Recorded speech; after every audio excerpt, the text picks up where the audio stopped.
Okay guys, this is Dr. Amy and we're here to talk about word parts today in medical terminology. Keep in mind that this is specific to my students in our particular chapter 1, however this is a good video. Alright, we're going to talk about 3 essential word parts in any medical term, and that is a prefix, a root, and a suffix.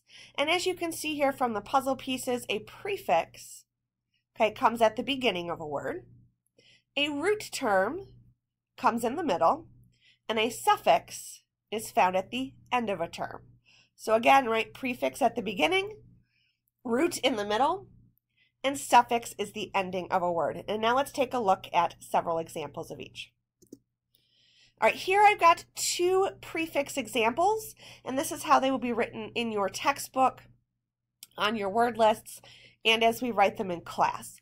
And you can see that the way we denote that this is a prefix in particular is that there is a couple of letters and then you see this nice little dash at the end.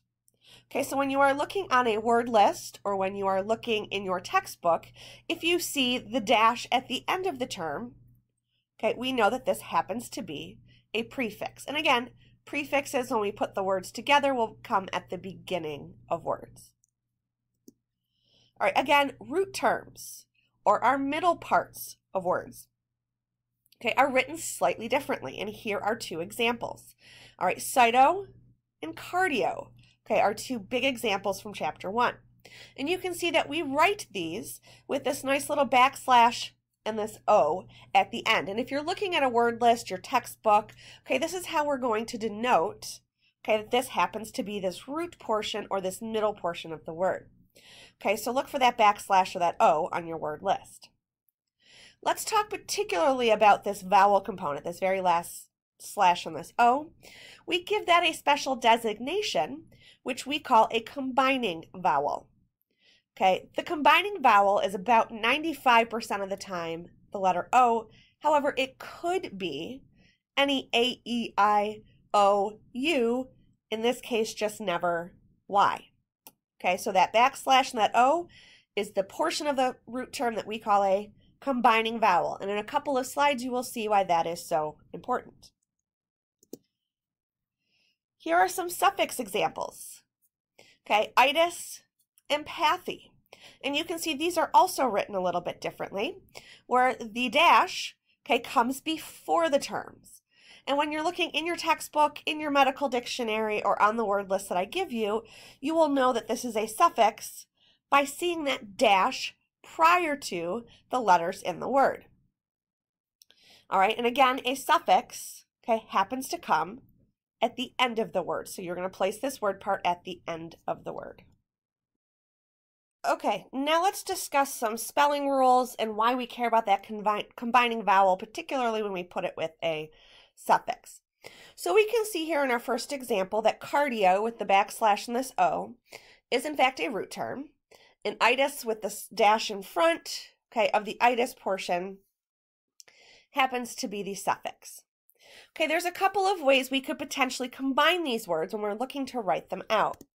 Okay, and these are our 2 options here.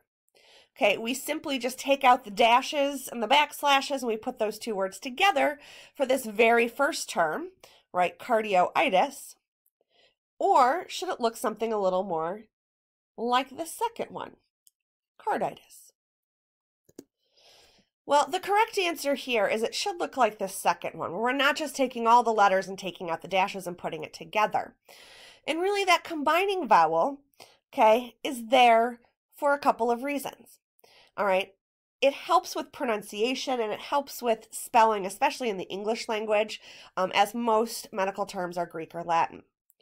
So the general rule when you're combining a root term with a suffix is that if the suffix starts with a vowel, okay, like itis does, okay, we are going to drop that combining vowel, and in this case there's the extra I as well. Okay, and we are then going to combine the terms. So you can see here in carditis, because our suffix started with an I, which is a vowel, we will drop the extra vowels and then combine the terms. But let's take a look at our second spelling rule. We've got some cardio and we've got a suffix pathy, right? And cardio, of course, is a root term. Pathy is a suffix. All right, now we want to combine these 2 together. So here's a couple of options. Okay, we've either got cardiopathy or cardiopathy. And in this case, our suffix here starts with a consonant and not with a vowel. Okay, and because our suffix starts with a consonant, we are going to keep the combining vowel. And we are in fact going to go with this very first, okay, spelling cardiopathy.